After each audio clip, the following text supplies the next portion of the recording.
ಮೊದಲ ಹಂತದ ಚುನಾವಣೆಗೆ ಕೇವಲ 13 ದಿನ ಮಾತ್ರ ಬಾಕಿ ಇದೆ. ಮತದಾನದ ದಿನ ಸಮೀಪ ಆಗ್ತಾ ಇದ್ದಂತೆ ಕುರುಡು ಕಾಂಚಾಣದ ಸದ್ದು ಕೂಡ ಜೋರಾಗ್ತಾ ಇದೆ.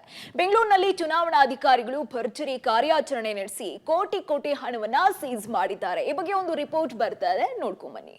ಬೆಂಗಳೂರಿನಲ್ಲಿ ಭರ್ಜರಿ ಬೇಟೆ, 1.40 ಕೋಟಿ ಹಣ ಜಪ್ತಿ. ಐಷಾರಾಮಿ ಕಾರ್ನಲ್ಲಿ ಕಂತೆ. ಎಸ್, ಮತದಾನದ ದಿನ ಸಮೀಪಿಸ್ತಾ ಇದ್ದಂತೆ ಬೆಂಗಳೂರಿನಲ್ಲಿ ಚುನಾವಣೆಯ ಕಾವು ರಂಗೇರ್ತಾ ಇದೆ. ಚುನಾವಣೆಯಲ್ಲಿ ಹಣದ ಹೊಳೆ ಭರಿಸೋದಿಕ್ಕೆ ರಾಜಕೀಯ ನಾಯಕರು ಅಕ್ರಮವಾಗಿ ಹಣ ಸಾಗಾಟ ಮಾಡೋದಿಕ್ಕೆ ಮುಂದಾಗ್ತಾ ಇದ್ದಾರೆ. ಇನ್ನು ಬೆಂಗಳೂರಿನ ಚುನಾವಣಾಧಿಕಾರಿಗಳು ಭರ್ಜರಿ ಕಾರ್ಯಾಚರಣೆ ಮಾಡಿ ಕಂತೆ ಹಣವನ್ನ ವಶಕ್ಕೆ ಪಡ್ಕೊಂಡಿದ್ದಾರೆ. ಜಯನಗರದ ಪೊಲೀಸ್ ಸ್ಟೇಷನ್ ಮುಂಭಾಗದ ರಸ್ತೆಯಲ್ಲಿ ಬೆಳಿಗ್ಗೆ 11:30ಕ್ಕೆ ಸರಿಯಾಗಿ 2 ಆಕ್ಸಿಸ್ ಬೈಕ್ನಲ್ಲಿ ಹಣ ತಂದು 2 ಕಾರ್ಗಳಿಗೂ ಕೂಡ ತುಂಬೋದಕ್ಕೆ ಮುಂದಾಗಿದ್ರು. ಇನ್ನು ಖಚಿತ ಮಾಹಿತಿ ಮೇರೆಗೆ ಚುನಾವಣಾಧಿಕಾರಿಗಳು ತನಿಖೆ ಪರಿಶೀಲನೆ ಮಾಡೋದಕ್ಕೆ ಮುಂದಾದಾಗ ಹಣ ಪತ್ತೆಯಾಗಿದೆ. ಇನ್ನು 3 ಬ್ಯಾಗ್ಗಳಲ್ಲಿ ಕಂತೆ ಹಣವನ್ನ ಬೈಕ್ ಮತ್ತು ಕಾರ್ನಲ್ಲಿ ಬಿಟ್ಟು ಪರಾರಿಯಾಗಿದ್ದಾರೆ.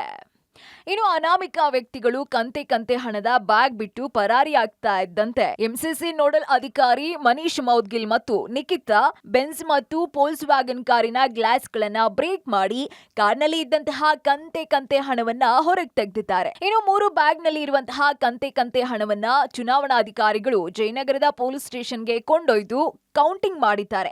ಕೋಟಿ ಹಣ ಯಾರಿಗೆ ಸೇರಿದ್ದು ಅಂತ ಪೊಲೀಸರು ತನಿಖೆ ಮಾಡ್ತಿದ್ದಾರೆ. ಇನ್ನು ಕಾರಿನ ನಂಬರ್ ಅನ್ನ ಪರಿಶೀಲನೆ ಮಾಡಿದಾಗ ಸೋಮಶೇಖರ್ ಗಂಗಾಧರ್ ಎನ್ನುವವರ ಹೆಸರಲ್ಲಿ ನೋಂದಣಿಯಾಗಿದೆ. 2 ಕಾರು ಬೈಕ್ ಸೀಸ್ ಮಾಡಿದ್ದು ಪ್ರಕರಣದ ತನಿಖೆಯನ್ನ ಪೊಲೀಸರು ಮುಂದುವರೆಸಿದ್ದಾರೆ. ನಾನು ಒಬ್ಳೆ ಅಲ್ಲಿ ವೇಟ್ ಮಾಡ್ತಾ ಇದ್ದೆ. ಒಂದು ರೆಡ್ ಗಾಡಿ ಒಂದಿರುತ್ತೆ, ಇನ್ನೊಂದು ಬೆನ್ಸ್ ಇರುತ್ತೆ. ಅದು 2ರಲ್ಲಿ ಕ್ಯಾಶ್ ಇದೆ ಅಂತ ಅಂದಿದ್ದು. ಬಟ್ ಅಷ್ಟೊತ್ತಿಗೆ ಇನ್ನೊಂದು 2 ವೀಲರ್ ಅಲ್ಲಿ ಇನ್ನೊಬ್ರು ಬಂದು ಯಾವುದೋ ಒಂದು ಬ್ಯಾಗ್ ನ ತಗೊಂಡೋಗಿ ಕೊಡ್ತೀವಿ ಅಂತ ಇನ್ನೊಂದು ಫಾರ್ಚುನರ್ಗೆ ಹಾಕ್ತಾ ಇದ್ರು. ಕೇಳ್ದೆ ಏನಿದು ಅಂತ. ಸೊ ಅವರು ಅದು ಮಾವಿನ ಹಣ್ಣು ಹಾಕ್ತಾ ಇದೀವಿ ಅಂತಂದ್ರು. ಸೊ ತೆಗೆದು ನೋಡಿದಾಗ ಅದು ಕ್ಯಾಶ್ ಇತ್ತು. ಸೊ ಇಮಿಡಿಯೇಟ್ ಆಗಿ ಕ್ಯಾಶ್ ಅದನ್ನ ಸೀಸ್ ಮಾಡ್ಕೊಂಡೆ. ಫಾರ್ಚುನರ್ನ ನಿಲ್ಸೋಕೆ ಹೋದಾಗ ಬಟ್ ಅದು ಮೂವ್ ಆಗೋಯ್ತು. ಸೊ ಅದನ್ನ ನಿಲ್ಸಕ್ಕಾಗ್ಲಿಲ್ಲ. ಅದು ಬಿಜೆಪಿ ಹಣ ಎಂದ ರಾಮಲಿಂಗಾರೆಡ್ಡಿ. ಜಯನಗರದಲ್ಲಿ 1,40,00,000 ಹಣ ಸೀಸ್ ವಿಚಾರ ರಾಜಕೀಯ ಜಟಾಪಟಿಗೆ ಕಾರಣವಾಗಿದೆ. ಬಿಜೆಪಿ ವಿರುದ್ಧ ಸಚಿವ ರಾಮಲಿಂಗಾರೆಡ್ಡಿ ಗಂಭೀರ ಆರೋಪವನ್ನ ಮಾಡಿದ್ದಾರೆ. ನಾಳೆ ಪ್ರಧಾನಿ ಮೋದಿಯವರು ಬರ್ತಿದ್ದಾರೆ. ನಾಳೆಯ ಕಾರ್ಯಕ್ರಮ ವೆಚ್ಚಕ್ಕೆ ಈ ಹಣ ಸಂಗ್ರಹಣೆ ಆಗಿದೆ. ಆ ದುಡ್ಡು ಯಾರ್ದು, ಕಾರ್ ಯಾರ್ದು ಎಲ್ಲವೂ ಬಿಜೆಪಿಯವ್ರಿಗೆ ಗೊತ್ತಿದೆ. ಬೇಕಿದ್ರೆ ಯಾವುದೇ ತನಿಖೆಯನ್ನ ಮಾಡ್ಲಿ ಅಂತ ರಾಮಲಿಂಗಾರೆಡ್ಡಿ ಆಕ್ರೋಶವನ್ನ ಹೊರಹಾಕಿದ್ದಾರೆ.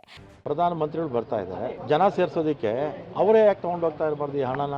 ಬಿಜೆಪಿ ಅವ್ರದೇ ಇರ್ಬೋದು ದುಡ್ಡಿದು. ಅದೇನು ಕಾಂಗ್ರೆಸ್ ಸರ್ಕಾರ ಅಥವಾ ಕಾಂಗ್ರೆಸ್ ಯಾರು ಇದ್ರ ಅವ್ರದೇ ಹಾಕಿರ್ಬಾರ್ದು ಬಿಜೆಪಿ ಅವ್ರದ್ದು. ಸುಮ್ಮನೆ ಆಪಾದನೆ ಮಾಡೋದು ತರ ಅಲ್ಲ ಬಿಜೆಪಿನವ್ರು. ಆ ತರ ಏನಾದ್ರು ಬ್ಲಾಕ್ ಮನಿ ಇದ್ರೆ ಇನ್ಕಮ್ ಟ್ಯಾಕ್ಸ್ ಡಿಪಾರ್ಟ್ಮೆಂಟ್ ಆಕ್ಷನ್ ತಗೊಳ್ತಾರೆ. ಇನ್ನು ಬೆಂಗಳೂರಿನಲ್ಲಿ ಕೋಟಿ ಹಣ ಸಿಕ್ಕಿರೋದು ಚುನಾವಣೆಯಲ್ಲಿ ಹಣದ ಹೊಳೆ ಹರಿಸೋದಕ್ಕೆ ಮುಂದಾಗಿರೋರ್ಗೆ ನಡುಕ ಹುಟ್ಟು ಹಾಕ್ಸಿದೆ. ಯಾರಿಗೆ ಸಂಬಂಧಿಸಿದ ಹಣ ಅಂತ ತನಿಖೆಯಲ್ಲಿ ಹೊರ ಬೀಳ್ಬೇಕಾಗಿದೆ. ತನಿಖೆ ಹೇಗ್ ಸಾಗುತ್ತೆ ಅಂತ ಕಾದು ನೋಡಬೇಕಾಗಿದೆ. Lokesh Kodagadala, public TV, Bengaluru.